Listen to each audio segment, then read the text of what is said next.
ভাব আসছে আগুন। মার এখানটা জলদি।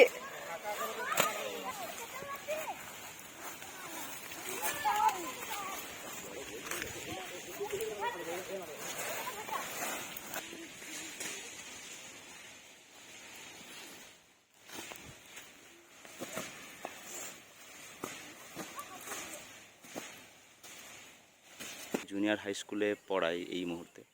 তো আজকে দুপুর 1:30 নাগাদ আমাদের স্কুল লাগোয়া যে জঙ্গল রয়েছে সেই জঙ্গলে আগুন লাগেই বলছি, কারণ এই আগুন লাগানো হয়েছে স্থানীয় মানুষদের দ্বারাই। তো আজকে যেহেতু পরীক্ষা চলছিল আমাদের স্কুলে, মানে প্রথম পর্বের যে ইউনিট টেস্ট সেই পরীক্ষা চলছিল, এবং পরীক্ষা চলাকালীন আমাদের এক পঞ্চম শ্রেণীর ছাত্র সেই দেখতে পায় ফার্স্ট যে স্যার দূরে ধোঁয়া দেখা যাচ্ছে, তার মানে জঙ্গল আগুন লেগেছে।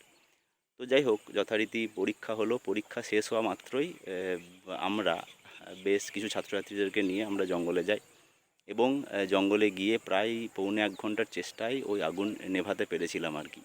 যদিও একটা জঙ্গলে নিভিয়ে তো ব্যাপার নয়, মানে চারপাশের জঙ্গল, চারদিকের জঙ্গল জ্বলছে। তো আমাদের স্কুলের তরফ থেকে, আমাদের ছাত্রছাত্রীদের তরফ থেকে প্রত্যেকের কাছে অনুরোধ, জঙ্গলে আগুন লাগাবেন না। কারণ জঙ্গলে আগুন লাগালে যে কি অপরিমেয় ক্ষতি হয়, মানে সেই তালিকা যদি আমি বলি তার শেষ করা যাবে না।